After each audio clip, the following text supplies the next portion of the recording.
کہ اس طرح کے واقعات کا سدباب کیا جا سکے۔ اور دوسرا یہ بھی کہا کہ اسلام آباد ہائی کورٹ کے چیف جسٹس عامر فاروق نے بجائے اس کے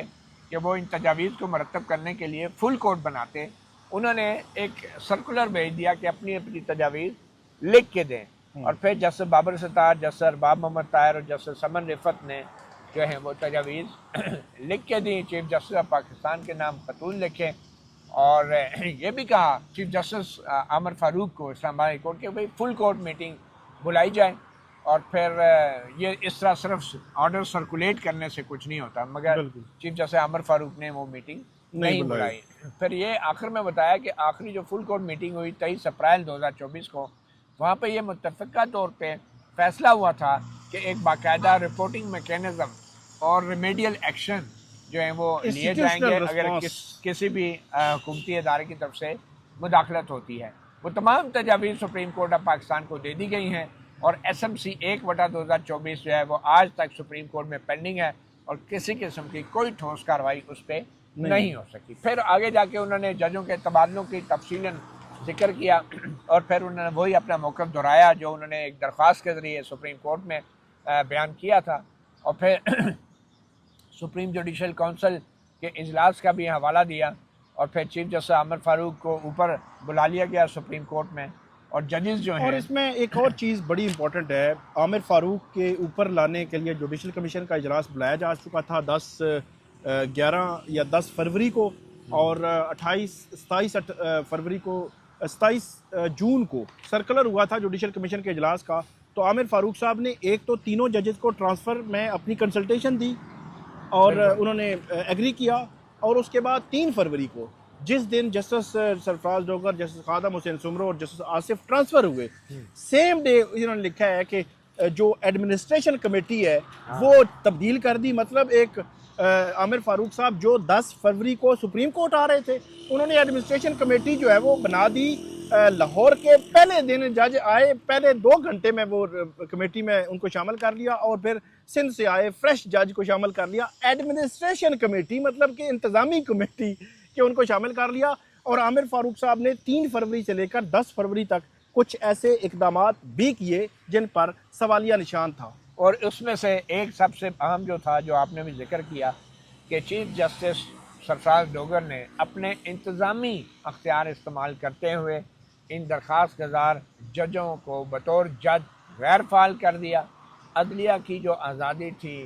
اس کو انڈرمائن کیا، اور جو اسلام آباد ہائی کورٹ کی ساکھ تھی اس کو بھی خراب کیا۔ تو اس کی بھی تفصیلات انہوں نے لکھی ہیں کہ کیسے کیسے کتنے سینکڑوں کیسز جو ہیں ان کے بینچز سے بغیر کسی وجہ کے چلتے مقدمات کو ان سے چھین لیا گیا۔ یہ این او سی کا بھی ذکر کیا، ہم اس پہ بات کر چکے ہیں پہلے، وہ جو بیرون ملک جانے کے لیے این او سی کی جو شرط ہے وہ بھی عقائد کی گئی کہ این او سی بھی لینا ہے، بالکل۔ تو اور پھر مزید ججز کو جو ہے کنٹرول کرنے کی کوششیں کی جا رہی ہیں، اور پھر جوڈیشل پاور کا استعمال کر کے جو ساتھی ججز ہیں ان کے جو عدالتی اختیارات ہیں ان کو کم کیے جانے کی بھی کوششیں ہو رہی ہیں۔ تو بارہ یہ جو آئینی اس میں انہوں نے مانگا کیا ہے، یہ پردے صرف بڑا استدعا ہے۔ انہوں نے یہی جو آخر میں جو انہوں نے پرے کیا ہے وہ تقریباً 11 کے قریب ان کی پوائنٹس ہیں۔ انہوں نے کہا ہے کہ جو انتظامی جو اختیارات ہیں ان کو استعمال نہیں کیا جا سکتا عدالتی اختیارات کو محدود کرنے کے لیے۔ یہ سپریم کورٹ ڈکلیئر کرے کہ جو کوئی بھی ججز ہیں وہ اپنے جو انتظامی اختیارات ہیں، یعنی جو چیف جسٹس ہائی کورٹ ہے وہ انتظامی اختیار کو استعمال کر کے اپنے ساتھی ججوں کا عدالتی اختیار محدود نہیں کر سکتا۔ اور پھر یہ بھی کہا ہے کہ چیف جسٹس جو ہائی کورٹ کا ہوتا ہے اس کو یہ اختیار نہیں ہے کہ وہ اپنی مرضی کے بینچز بنائے، خاص طور پہ جب ایک ہائی کورٹ کا بینچ آلریڈی مقدمات سن رہا ہے تو چیف جسٹس کا کوئی اختیار نہیں ہے کہ وہ بینچ توڑ کے وہ مقدمات کسی اور جج کے سامنے لگا دے جائیں۔ تیسری جو استدعا کی ہے انہوں نے کہ chief justice of high court جو ہیں وہ دستیاب ججز کو وہ کسی بھی روسٹر سے نکال باہر نہیں کر سکتے اپنی مرضی کرتے ہوئے، اور یہ نہیں کہہ سکتے کہ اب یہ جج اس کے سامنے کوئی مقدمہ نہ لگایا جائے۔ پھر یہ بھی کہا گیا ہے کہ جو بینچوں کی تشکیل ہے اور مقدمات کے ٹرانسفر کرنے کا جو اختیار ہے اور جو بینچوں کے جو روسٹر جاری کرنے کا اختیار ہے وہ صرف اور صرف اسلام آباد ہائی کورٹ کے جو قواعد ہیں، جو رولز ہیں، ان کے تحت ہونا چاہیے، اور وہ رولز جو کہ پوری اسلام آباد ہائی کورٹ کی اتفاق سے یا مرضی سے بنے اور اس کے اجلاس میں بنائے جائیں۔ پھر یہ ہے کہ جو ماسٹر آف دا روسٹر کا نظریہ ہے وہ سپریم کورٹ پہلے ہی ختم کر چکی ہے، تو ہائی کورٹس کے لیے بھی یہ ماسٹر آف دا روسٹر کا نظریہ ختم ہونا چاہیے۔ اور پھر جو انتظامی کمیٹیاں ہیں نوٹیفیکیشن کے ذریعے، جو خاص طور پہ 3 فروری 2025 اور 15 جولائی 2025 کو بنائی گئی، یہ تمام جو ہیں یہ غیر قانونی ان کو قرار دیا جائے۔ اور پھر 3 فروری 25 اور 15 جولائی کے جو نوٹیفیکیشن ہیں اور جو بھی انتظامی کمیٹیوں نے ایکشن لیے ہیں، ان تمام اقدامات کو بھی غیر قانونی قرار دیا جائے۔ اور پھر یہ بھی کہا ہے کہ جو اسلام آباد ہائی کورٹ کے پریکٹس اینڈ پروسیجر کے جو قواعد ہیں 2025 کے، وہ جس طریقے سے منظور کیے گئے ہیں، وہ قواعد جو ہیں غیر قانونی انتظامی کمیٹی نے منظور کیے اور انہیں پہلے ہی نوٹیفائی کر دیا، اور پھر بعد میں ہائی کورٹ کی فل کورٹ کے سامنے منظوری کے لیے رکھا گیا، جو کہ آئین کے آرٹیکل 192(1) کی اور آرٹیکل 202 کی جو ہے وہ خلاف ورزی ہے، اور جو یہ ستمبر میں ان کی منظوری لی گئی ہے کہ پہلے آپ نے نافذ العمل کر دیا اور بعد میں اس کو فل کورٹ کے سامنے رکھا گیا، اس کو بھی غیر قانونی قرار دیا جائے۔ اور پھر اسلام آباد ہائی کورٹ کو جو ہے ایک مؤثر نگرانی کا نظام جو ہے ضلعی عدلیہ کے اوپر نگرانی کا نظام ہونا چاہیے، جیسا کہ آئین کے آرٹیکل 203 میں ہے اور سیکشن 6 اسلام آباد ہائی کورٹ ایکٹ میں ہے، تاکہ اسلام آباد کی جو ضلعی عدلیہ ہے، جو جوڈیشل انڈیپینڈنس جن کے لیے بہت ضروری ہے، وہ اپنے فرائض جو ہیں وہ آئین کے مطابق انجام دے سکیں۔ اور پھر یہ بھی کہا گیا کہ ہائی کورٹ جو ہے، یہ بھی قرار دیا جائے کہ ہائی کورٹ کسی قسم کی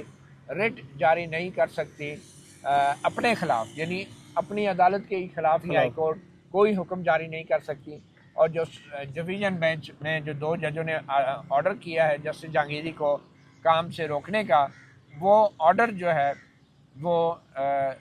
آرڈر بھی غیر قانونی قرار دیا جائے۔ اور ڈویژن بینچ کے پاس یہ اختیار بھی نہیں ہے کہ وہ کسی بھی اپیل کے اوپر بیٹھ کے کسی سنگل بینچ کے آرڈر کو، جو انٹرا کورٹ اپیل ہیں، وہ اس کی پروسیڈنگ کو کنٹرول کرے، اور بالکل اس طرح جیسے کہ وہ سنگل بینچ جو ہائی کورٹ کا ہے وہ کوئی ٹرائبونل ہے یا ڈسٹرکٹ کورٹ ہے کہ جس کو روک دیا جائے کہ آپ یہ کیس نہیں سن سکتے۔ مطلب یہ ججز ایک دوسرے کو کنٹرول کرنے والے آرڈر جاری نہ کریں۔ اور آخری جو انہوں نے اپیل کی ہے کہ جج ہائی کورٹ کا جو ہوتا ہے اس کو کام کرنے سے، عدالتی فرائض انجام دینے سے نہیں روکا جا سکتا، اور اس کے خلاف جو بھی تحقیق ہونی ہے یا سزا یا کارروائی ہونی ہے وہ صرف اور صرف سپریم جوڈیشل کونسل میں ہونی ہے، جیسا کہ آئین کے آرٹیکل 209 میں کہا گیا ہے۔ اور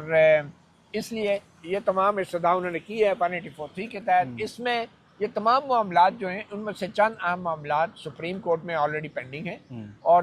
اس درخواست میں ان معاملات کا فیصلہ نہیں مانگا گیا، صرف یہ کہا گیا ہے کہ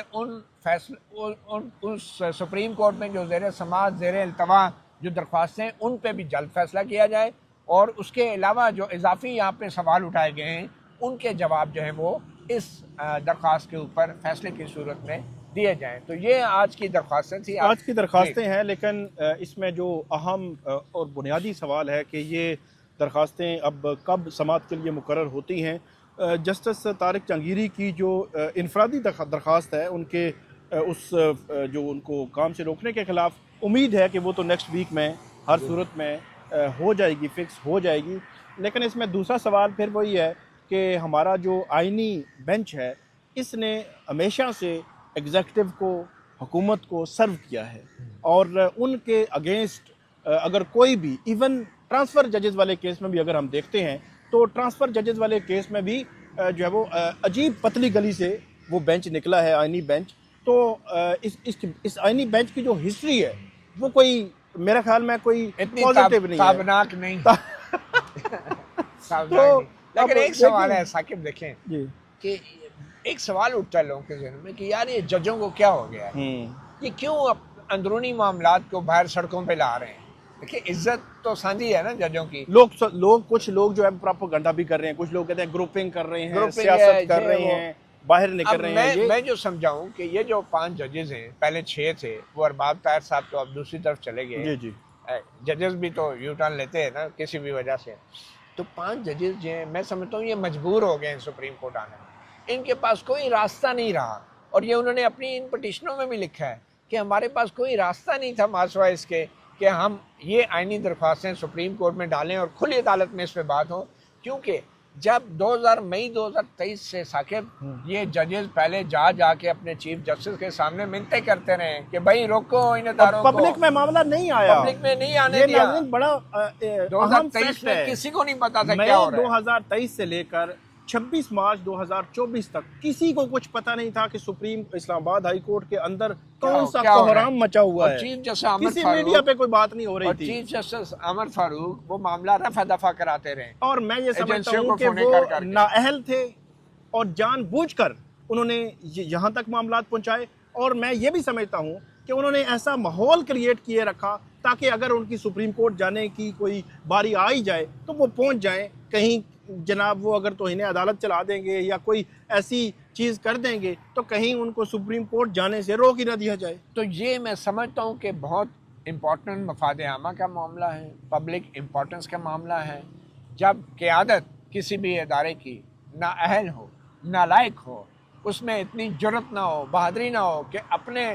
جو ساتھیوں کو وہ تحفظ دے سکیں، وہی ہوتا ہے جو اسلام آباد ہائی کورٹ کے ان ججز نے کیا. پھر پبلکلی لیٹر آیا سامنے. جی اسی طرح سپریم کورٹ میں جب قاضی فائز عیسیٰ کو خط لکھا گیا، اس وقت سے لے کے آج تک نہ تو قاضی فائز عیسیٰ جو ہے ہمت اور جرت کا مظاہرہ کر سکیں، اس خط کے اوپر کارروائی کر سکیں، نہ ان کے بعد آنے والے جو آج بھی چیف جسٹس یحییٰ آفریدی ہیں نہ ان کو اتنی ہمت ہوئی ہے. اور آج نوبت یہ ہو گئی ہے کہ پہلے تو ججز وکیلوں کے ذریعے پٹیشنیں ڈالتے تھے، اب ججز خود چل کے آ رہے ہیں سپریم کورٹ میں اور یہاں پہ انٹری پاسز بنوا کے وہ درخواستیں دائر کر رہے ہیں، انگوٹھے لگا رہے ہیں، بائیو میٹرک کروا رہے ہیں. یہ میں سمجھتا ہوں کہ قیادت کی ایک ناکامی ہے، نااہلی ہے اور نالائکی ہے، جس کی وجہ سے آج ججز جو ہیں وہ سڑکوں پہ رول رہے ہیں اور یہ اپنے آپ کو عدلیہ کا باپ کہتے ہیں. اس سے زیادہ ظالم باپ میرے خیال میں یہ ستیلا باپ تو ہو سکتا ہے کوئی، لیکن باپ نہیں ہو سکتا. اچھا آپ نے ایک بات جو کی کہ ان کے پاس راستہ ہی نہیں بچا تھا. اچھا یہ 5 جج ہیں نا، 5 جج، پانچوں کی میں بتا دیتا ہوں کہ کیا ہوا ہے. جسٹس محسن اختر کیانی سینئر پیونر جج ہیں، پچھلے 10 سال سے وہ اسلام آباد ہائی کورٹ میں ہیں. ان کا ڈویژن بینچ پچھلے 2 یا 3 ماہ سے خیر سے جسٹس سرفراز ڈوگر صاحب نے ختم کیا ہوا ہے. اچھا میں نے کوشش کی پتہ کرنے کی آگے پیچھے سے کہ یہ کیوں ختم ہوا ہے. انہوں نے کہا کوئی وجہ ہی نہیں ہے. میں نے کوشش کی کہ کہیں جسٹس محسن اختر کیانی نے کوئی انکار تو نہیں کیا. انہوں نے کہا بالکل بھی کوئی انکار نہیں ہے. انہوں نے کہا اچانک پتہ چلا جی آپ کا ڈویژن بینچ نہیں ہوگا. مطلب جوڈیشل ورک جس کا اس جج نے آئین پر حلف لیا ہوا ہے کہ وہ انصاف کی فراہمی یقینی بنائے گا، تو اس کو روکا جا رہا ہے. اچھا جسٹس محسن اختر کیانی کی مثال آ گئی. اب آ جائیں جسٹس سردار اعجاز اسحاق خان پہ. جسٹس سردار اعجاز اسحاق خان کی عملی طور پر عدالت جو ہے وہ غیر مؤثر کر دی گئی ٹیکنیکلی. وہ کس طرح کہ ان کا سنگل بینچ ختم، جسٹس بابر ستار کا سنگل بینچ ختم، اور ان کو کہا کہ آپ جی ٹیکس کے کیسز سنیں گے. تو جب ٹیکس کے کیسز سننے ہیں تو وہ صرف کیونکہ جسٹس بابر ستار سینئر ہیں تو ان کی عدالت میں ہوتے ہیں. تو پچھلے تقریباً 2 ہفتوں سے جسٹس سردار اعجاز اسحاق خان کی عدالت بند پڑی ہے. تو یہ 3 ججز ہو گئے. اب آتے ہیں چوتھی جج جسٹس سمن پہ. جسٹس سمن رفعت امتیاز کو 17 جولائی کو خود چیف جسٹس جسٹس سرفراز ڈوگر صاحب نے جو ہراسمنٹ کمیٹی ہے اس کا وہ مجاز افسر یا کمپیٹنٹ اتھارٹی جو ہے وہ بنایا، نوٹیفیکیشن کیا. اچھا میں بھی وہ کہہ رہا تھا کہ انہوں نے ایڈجسٹ کرنے کے لیے کہ چلیں جسٹس سمن بھی ادھر سے ہیں تو ان کو ایڈجسٹ کر لیتے ہیں. ان کو کیا پتا تھا کہ ہراسمنٹ والا معاملہ ہمارے ساتھ ہی نہ آ جائے. نہیں وہ بات نہیں ہے. جو ہراسمنٹ کا قانون ہے اس میں لکھا ہے کہ ایک خاتون ہونی ضروری ہے، لیکن اس میں خاتون کو ممبر بھی بنا سکتے تھے. انہوں نے کمپیٹنٹ اتھارٹی بنایا اور اس کے بعد ان کو ابھی 15 سپٹمبر کو 11 یا 15 سپٹمبر کو ایگزیکٹ ڈیٹ نہیں یاد مجھے، تو ان کو تبدیل کر دیا گیا. تو 4 ججز ڈائریکٹلی جو افیکٹ ہو گئے اور 5ویں جسٹس طارق جہانگیری کو کام سے روک دیا گیا. نہیں جسٹس سمن نے تو خط بھی لکھا ہے نا جی، خط بھی لکھا ہے. اس میں ادا کیا ہے کہ یہ بالکل ملزم جو جج ہیں ان کے خلاف یہ کمپلینٹ بنتی تھی. تو 5 جج جو ہے وہ کسی نہ کسی طرح ڈائریکٹلی افیکٹ ہو رہے ہیں اور ان کے پاس کوئی فورم نہیں، کوئی راستہ نہیں. وہ نشانے پہ سی بات ہے. اور گھر کا بڑا جو ہے اس نے کھڑکیوں کے پردے بھی گرا دیے ہیں، دروازے بھی کھول دیے ہیں اور محلے دار جو ہیں وہ کیا کہتے ہیں، دیوار کیا گری میرے کچے مکان کی، لوگوں نے میرے صحن میں رستے بنا لیے۔ تو اجازت دیجیے ثاقب بشیر کو اور مطیع اللہ جان MJ TV کو، اللہ حافظ۔ اللہ حافظ۔